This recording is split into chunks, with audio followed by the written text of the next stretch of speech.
महाराष्ट्र में सीना तान के चलने वाली, एक गरीब से लेके पैसों वाले तक की कहानी अपनी समझकर सुनने वाली, किसी का आंदोलन हो या फिर किसी का मोर्चा, सरकार पर गिरने वाला हर पत्थर और हर आग की बोतल अपनी तरफ लेने वाली महाराष्ट्र की अपनी प्यारी लाल परी, दूसरों को सफ़र देकर अपने मुकाम तक पहुंचाने वाली इस लाल परी का सफ़र आज हम सुनने वाले हैं।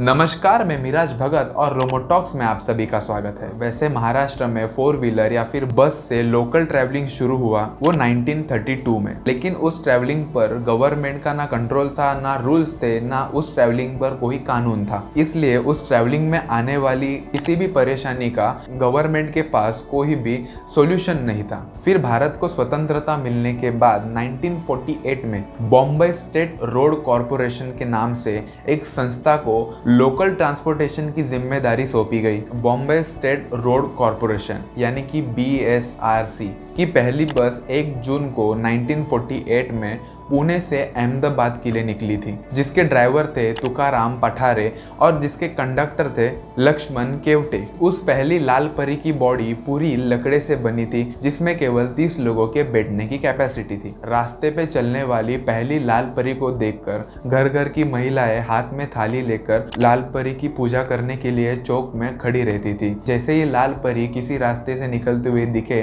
तो छोटे छोटे बच्चे उस बस के पीछे दौड़ने लगते थे। इसी तरह से लाल परी का सफर चालू हुआ और कुछ सालों तक वो ऐसा ही बरकरार रहा। जब देश में रास्ते भी नहीं थे तब तक महाराष्ट्र में चलने वाली लाल परी ने एक गांव से दूसरे गांव तक कितने तो भी पैसेंजर्स को, कितने तो भी मरीजों को अपने मुकाम तक पहुंचाया है। फिर स्वतंत्रता के कुछ सालों बाद जब महाराष्ट्र को एक स्टेट के नाम से घोषित कर दिया गया, तब महाराष्ट्र राज्य परिवहन मंडल के नाम से लाल परी को एक नई पहचान मिली। तब से लेकर आज तक MSRTC में बहुत सारे बदलाव हमें देखने के लिए मिलते हैं, जैसे कि exact timing indicator, online booking service और महिलाओं के लिए 50% की छूट। वैसे ही बड़े बुजुर्गों के लिए 30% की छूट गवर्नमेंट की तरफ से दी गई है। मॉडर्न जनरेशन को समझते हुए MSRTC ने कुछ नए नए बस के ऑप्शंस भी अवेलेबल किए, जैसे कि लाल परी के साथ दौड़ने वाले शिवनेरी, शिवशाही, विठाई, हिरकणी, शीतल, अश्वमेघ के जैसे बहुत सारे AC, नॉन-AC बसेस भी लाल परी के साथ को एड ऑन किया गया,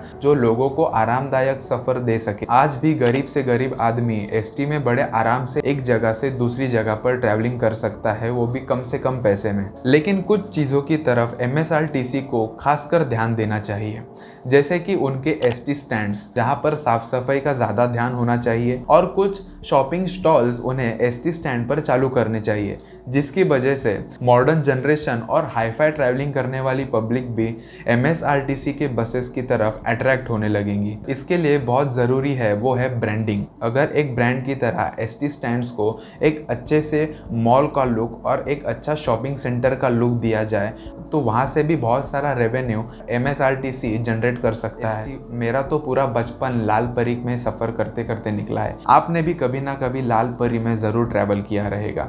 अगर आपको वीडियो अच्छी लगे तो वीडियो को लाइक, शेयर और सब्सक्राइब करना ना भूलें। धन्यवाद।